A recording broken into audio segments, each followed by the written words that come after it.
ఇటీవల కురుస్తున్న భారీ వర్షాల కారణంగా పల్లె ప్రాంతాల్లో ఉన్న అలాగే లోతట్టు ప్రాంతాల్లో ఉన్న ప్రజలు ఇల్లుకి ఇబ్బందులు కలిగి ఎవరైతే ఉన్నారో వారందరినీ కూడా పునరావాస కేంద్రాలు ఏర్పాటు చేసి వారిని తరలించాలని చెప్పి అధికారులకి విజ్ఞప్తి చేస్తున్నాం.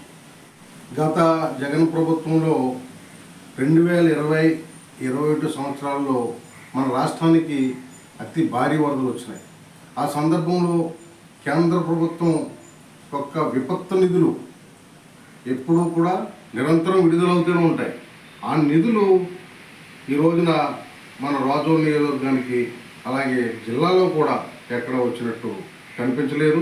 ఆ నిధుల గురించి రాష్ట్ర ప్రభుత్వం గత ప్రభుత్వంపై విచారణ చేసి ఆ నిధులు ఏమైనాయో ఎందుకు దారి మళ్ళీయో అని చెప్పి తెలుసుకోవాల్సిన అవసరం ఉంది. కాబట్టి ఖచ్చితంగా దానిపై విచారణ జరపాలని చెప్పి ఈ సందర్భంగా కోరుచున్నాం.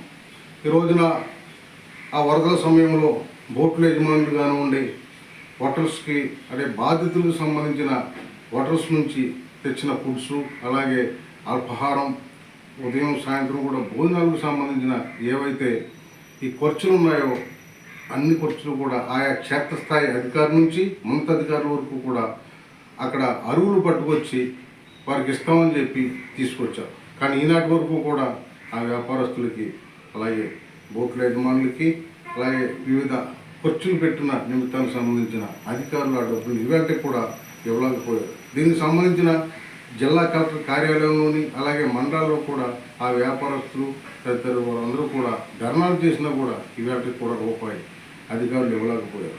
అంటే ఆ నిధులు రాకపోవడంతో అధికారులు ఈ వ్యాపారస్తులు ఒత్తిడి చేయడంతో వారు ఇబ్బంది పడుతున్నారు. అధికారులు కూడా ఇమ్మీడియట్లీగా ఆ నిధులను కూడా రిలీజ్ చేసి ఈ వ్యాపారస్తుల్ని అందరినీ కూడా ఆదుకోవాలని చెప్పి ఈ సందర్భంగా కోరుతున్నాను.